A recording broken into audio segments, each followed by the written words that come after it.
Okay, in this video, what we're going to be doing is going over a little bit better detail how to put your detail on your carvings and make them look a little bit more or less flat, a little bit more realistic. We're going to use gouges. Alright, the type of gouge I'm going to use here for this one is shaped like this. Alright, it's got a pretty good sweep on it, and it's kind of sloped here in the center. Right, this is a deep gouge. I'm not exactly sure the name, what type of gouge this is called, but you can use any gouge. I just happen to pick this one for this carving because I like the effect I'm getting. All right, but what the whole point of it is, we're going to try and make some trenches in his mustache and then run the V-tool through, so I can kind of show you guys how that looks instead of just running the V-tool through it and ending up with just lines. All right. I wish I knew the name of this. I'm gonna have to look it up for you guys. But it's a flex cut gouge. It comes with a lot of the sets. But you can use any gouge, all right? But the thing is, before you run your V-tool, you run some gouge lines through. Sometimes these are just good enough to be the hair, okay? And you don't even need to run a V-tool. But this is a carving that's I've already worked on him. He's pretty much ready for detail. And I'm just going to run the gouge through his mustache in various spots where I think I would like to see some hair.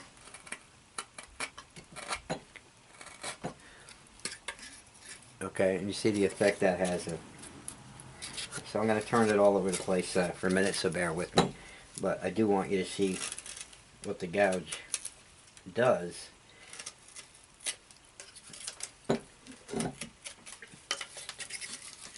Usually I like to mount them to a board for this, but since we're doing the video, I'm holding it. It makes it a little bit more difficult, I guess, but I'll try to keep him in view for you so you can see everything I'm doing. Now that right there alone gives him a really neat appearance as far as the hair goes. Okay. But what I'm doing is making valleys to run my V-tool through. Alright, and like I said, you can use any gouge, so it doesn't matter if you have this particular gouge. But it's not a V-tool. Okay, just so you know. And I'm going to go around him and stick random hair everywhere. And hair, in my experience, does look better random than it does if you put it just all in a bunch of straight lines. Right?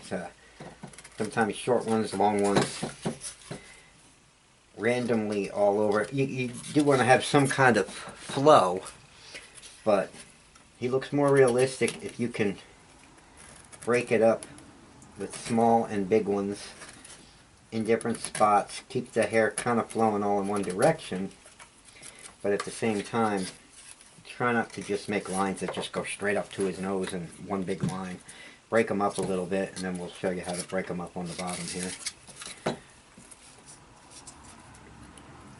And it'll give you a lot better effect, in my opinion. I'm going to run that gouge through some of the beard hair. Give myself a couple of deeper. See, this one's pretty big, so I'm going to knock some big pieces off here too. Just that I like to get different depths. So when I'm doing stuff like this, I purposely use a bigger tool to kind of cut some things out that will give me different depths in different parts of the carving, because I don't want it to all look like it's just all the same. See how in his beard now, some are high, some are low, some are way down here. The depth is what I'm talking about. When you go around the carving, he's going to really start popping because you have a lot of shadows in different places. This is just kind of tough for me to do holding, so like I said, bear with me. And I'm just going around the carving looking at where I want to put a deep gouge mark. Okay. And I find this kind of works the best for me, to just randomly choose places looking at the carving that I like. Maybe over in here, I'd like to do one.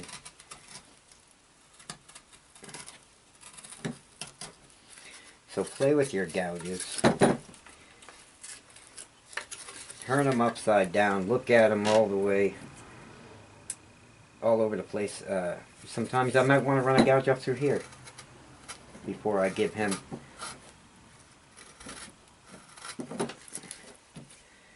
a V-tool through there, you know.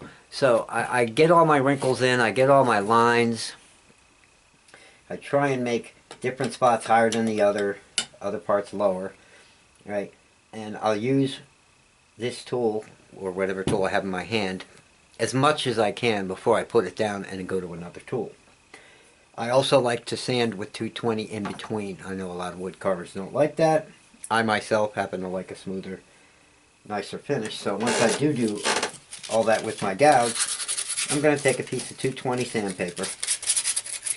And I'm just going to sand over those to smooth them out before I go to my next tool.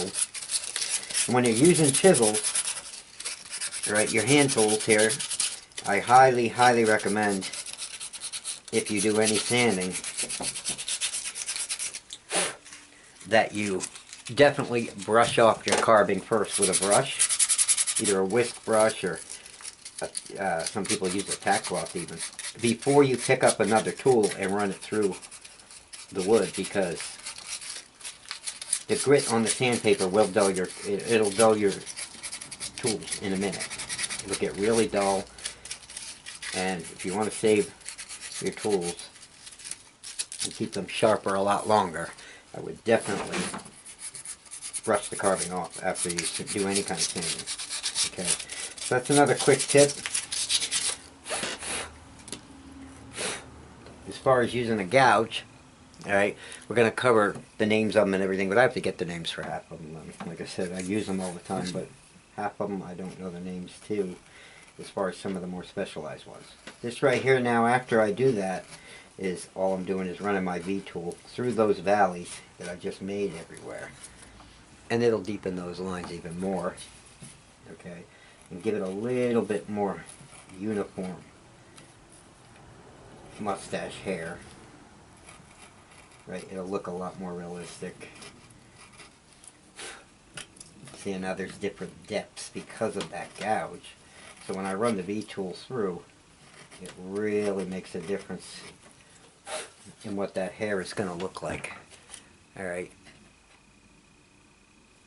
when it's all done. So again, I'm going to spin them all over the place. I'll try and keep them in the camera. It's behind me, so if I get out of camera, please excuse me. But that's all I'm doing, is running my V-tool through all the lines that I just made, okay, with the gouge.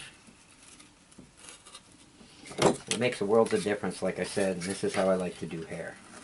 Now you can do it any kind of pattern you want. You can add extra lines with your V-tool that you didn't run a gouge through, so use it however you see fit. It's the info that we're looking for in different techniques. But you see how that beard hair is starting to really pop here. Alright.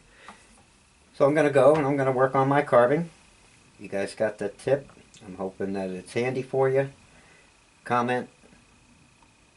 And I'll try to give you the names of the gouges in future videos. We'll try and cover the sizes, the sweeps, the names. Okay. Sometimes I'm just a bonehead and I don't really know what the name of it is that I'm using, or I did a long time ago and I just haven't refreshed myself on some of them. Who knows? But there's so many different tools, it's hard to keep track of them, and I have a shop full of tools I've been collecting for quite a while. Okay, I hope this video helped. I will see you guys next vid.